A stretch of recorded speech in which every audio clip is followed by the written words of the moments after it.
దేవుని వాక్యం పలుకుట తోడ వెలుగు వస్తుందని రాయబడింది. చీకటి నింపబడిన సామ్రాజ్యంలో, చీకటి నింపబడిన రాజ్యంలో, చీకటి నిండిన గృహాల్లో, చీకటి నిండిన హృదయాల్లో వాక్యం ప్రకటిస్తే, దేవుని వాక్యం మాట్లాడితే అక్కడేమొస్తుంది? వెలుగు వస్తుంది. అందును బట్టి మీ మాటల్లో ఎక్కువగా దేవుని మాటలు ఉండేలా చూడండి.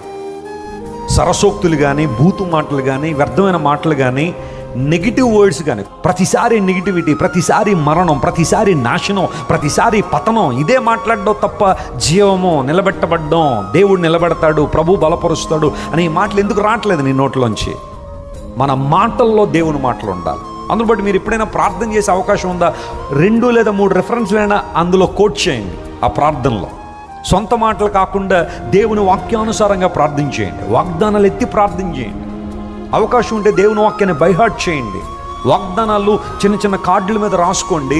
వాటిని మీ హ్యాండ్ బ్యాగ్స్లో, మీ వాలెట్స్లో, మీ బ్యాగ్స్లో ఉంచుకొని అవకాశం దొరికినప్పుడల్లా వాటిని బైహార్ట్ చేయండి. అప్పుడు నీ హృదయము నిండి ఉన్న దాన్ని బట్టి నీ నోరేం చేస్తుంది?